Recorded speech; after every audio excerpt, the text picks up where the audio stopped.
कितने एक्साइटेड है आप उसको अटेंड करने?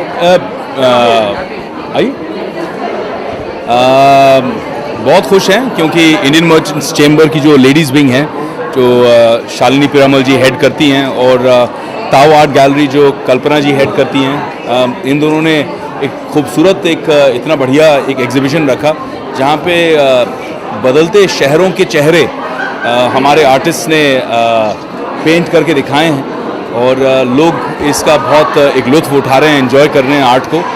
और साथ में एक गुड कॉज भी है, तो जहाँ गुड कॉज रहता है वहाँ पे मेरा दिल थोड़ा सा और नर्म हो जाता है। तो उन्होंने कहा कि आपको आना है और हम सपोर्ट करना चाहते हैं एक अच्छे कॉज को।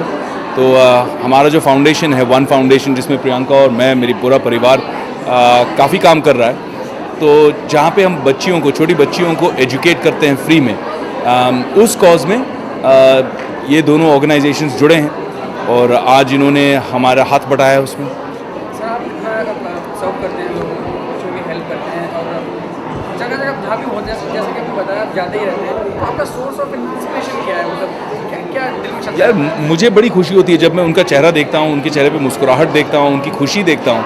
तो मुझे जो बच्चों के चेहरे पे मुस्कुराहट देखकर जो उनकी ज़िंदगियाँ बदलती हैं, जो ट्रांसफॉर्मेशन होता है, काफ़ी, जैसे अभी एक छोटी सी गुड़िया है, उसे लिटरली, जैसे हम 1970s 80s की फिल्मों में देखा करते थे, उसे लिटरली वहाँ पे मथुरा वृंदावन के एरिया में कूड़े के डब्बे में किसी ने छोड़ दिया था। और उस गुड़िया को, क्योंकि अभी भी हमारे देश में थोड़ी सी भ्रूण हत्या तो है ही, बट उसके बावजूद जो बच्चियाँ पैदा हो जाती हैं, बेटी होने पर बहुत प्रेशर है अभी भी। लाइबिलिटी मानते हैं लोग, बेटे को एसेट मानते हैं, सोचते हैं कि भाई सर पर बोझ आ गया, कर्ज आ गया।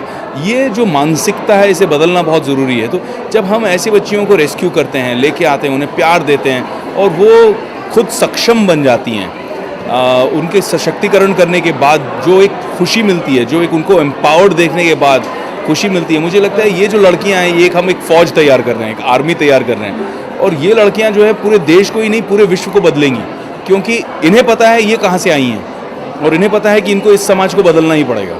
तो ये मेरी एक कोशिश है।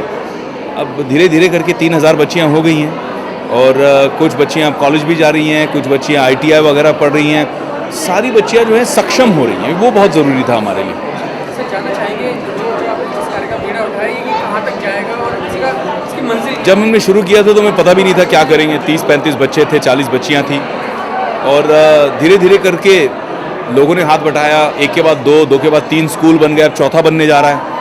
और जैसे मैंने कहा कि 3000 बच्चियों की ज़िंदगियों पे इम्पैक्ट आया है, तो मुझे लगता है कि एक मंजिल तक आप कदम रखते हैं और आपकी नीयत अगर अच्छी होती है तो ऊपर वाला खुद ही रास्ते बनाने लग जाता है, अपने आप रास्ते खुलने लग जाते हैं, लोग जुड़ने लग जाते हैं, दिल जुड़ने लग जाते हैं कि भाई आप अच्छा काम कर रहे हो, हम आपके साथ भी जुड़ना चाहते हैं, और यही हमारी कोशिश है। सर, लोगों के अलावा सरकार से कितनी हेल्प की उम्मीद है? अभी तक हमने कभी ली नहीं है, क्योंकि अभी तक थोड़ा सा एक ये था कि भाई सरकारी मदद कैसे होती है, कैसे ली जाए, एक प्रोसीजर होता है लंबा चौड़ा। लेकिन अब हमने जो सरकार का रुख देखा है, वो थोड़ा सा पॉजिटिव लग रहा है, और उस पॉजिटिविटी को देखकर कहीं ना कहीं कॉन्फिडेंस आ रहा है कि हम शायद सरकार के साथ जुड़ के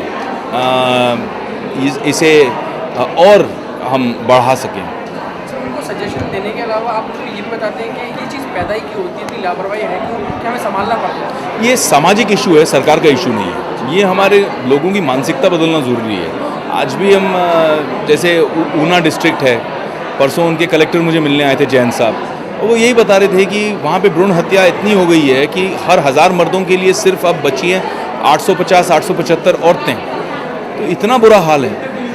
और अब ब्राइड लेने के लिए, यानी कि जब शादी की उम्र होती है तो मर्द जो है हरियाणा के, वो ब्राइड लेने के लिए, हिमाचल हरियाणा वो बेल्ट की जो ब्राइड्स लेने के लिए वो बंगाल जाते हैं, दूसरे स्टेट में जाने लग गए हैं, क्योंकि उनको अभी आपत्ति शुरू हो गई है। तो ये सारी जो इम्बैलेंस है, ये जो एक मानसिकता है कि बेटी है तो बहुत बुरा हुआ, हमारे यहाँ मुझे लगता है, मेरे भगवान ने मुझे एक बेटा दिया है, एक बिटिया दी है। मुझे जिस दिन बेटा हुआ बहुत खुशी हुई, जिस दिन मुझे बिटिया मिली मुझे ऐसा लगा ईश्वर ने वरदान दिया है मुझे। मैंने इतनी प्रार्थना की बेटे के बाद कि मुझे बेटी चाहिए, बेटी चाहिए, बेटी चाहिए। ये मानसिकता बदलना बहुत ज़रूरी है हमारे देश में।